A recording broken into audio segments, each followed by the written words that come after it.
The Federal Acquisition Regulation, often abbreviated as FAR, is essentially a big rulebook that the U.S. federal government uses to buy goods and services.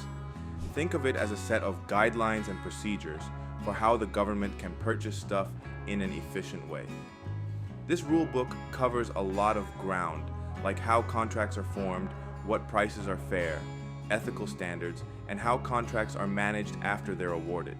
The main goal of the FAR is to make sure that federal agencies buy what they need at a reasonable cost, while also promoting competition and transparency in the process.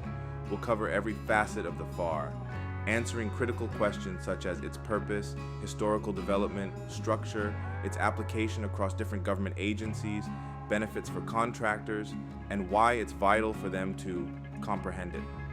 We'll also pinpoint some key FAR parts and reveal instances where the government can deviate from its provisions. What is the Federal Acquisition Regulation? Let's start at the beginning. What exactly is the Federal Acquisition Regulation, or FAR? At its core, the FAR is a complex web of rules and regulations governing how the U.S. federal government purchases goods and services. Think of it as a colossal guidebook that outlines every step in the government procurement process, from initial acquisition planning to contract award and post-award administration. You can access the most recent version of the FAR by going to acquisition.gov or clicking on the link in the description. The Federal Acquisition Regulation is only the tip of the iceberg when it comes to federal acquisitions.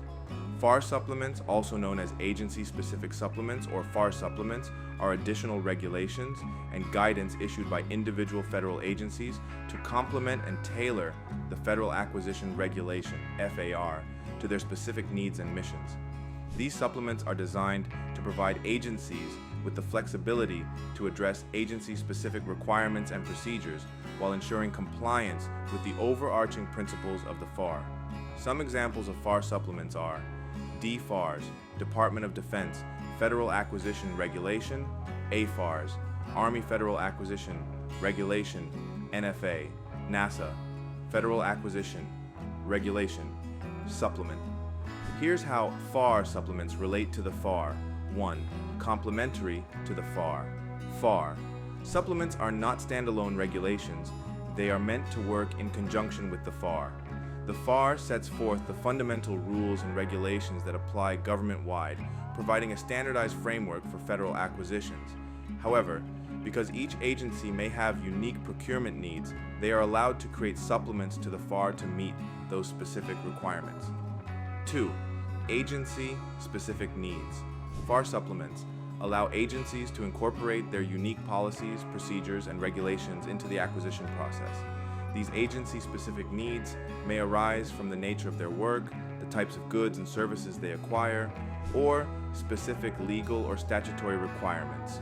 For example, not all agencies will be working on military installation.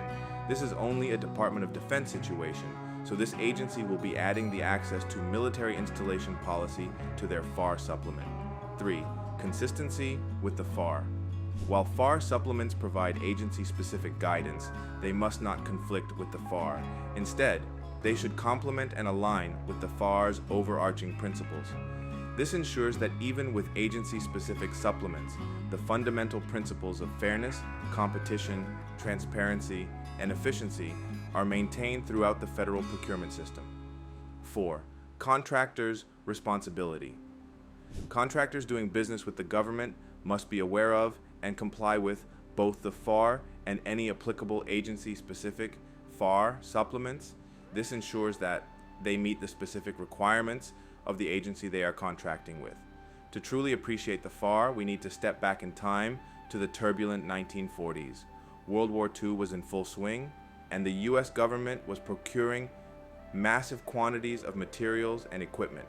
However, the procurement process was riddled with inefficiencies, inconsistencies, and a lack of uniformity across agencies. It was clear that a standardized approach was desperately needed.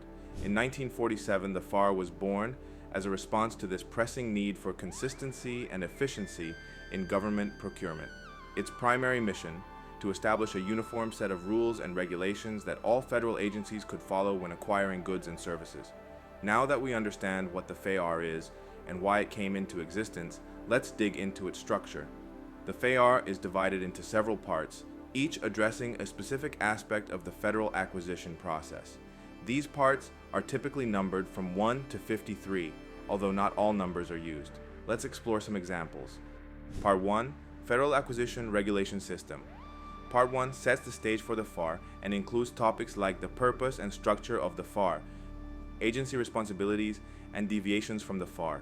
It provides the foundational information you need to understand the regulation. Part 15, Contracting by Negotiation.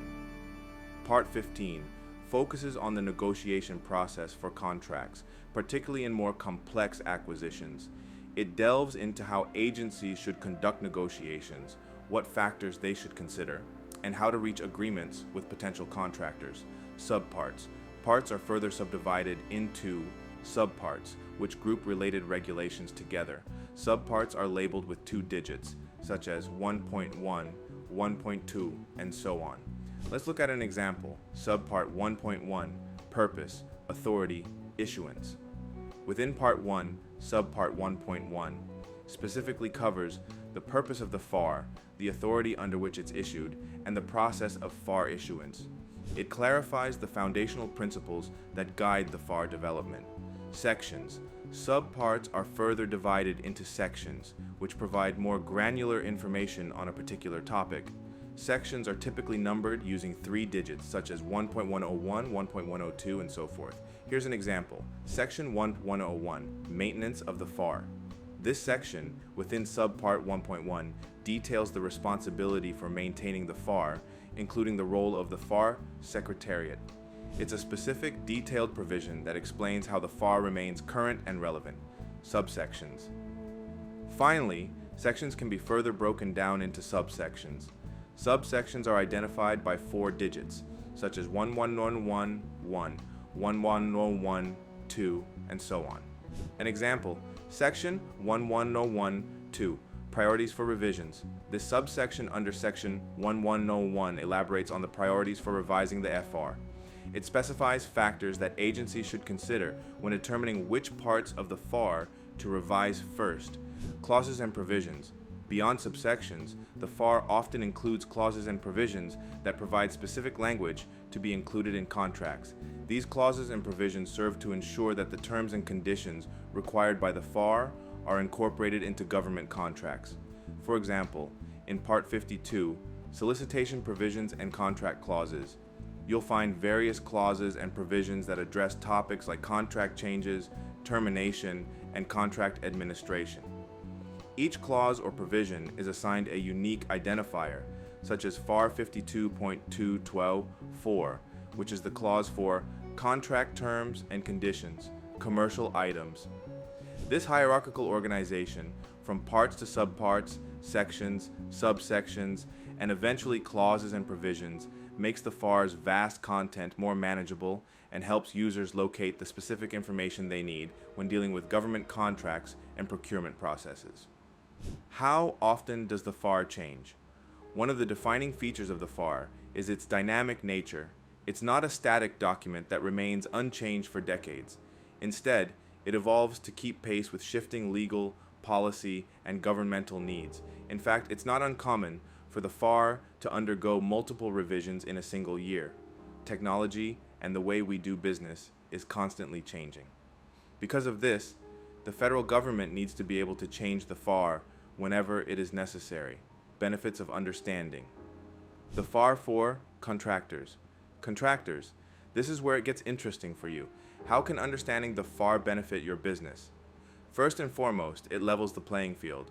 When everyone adheres to the same set of rules, competition becomes fairer. Ignorance is not bliss in government contracting. Understanding the FAR can mean the difference between success and costly missteps.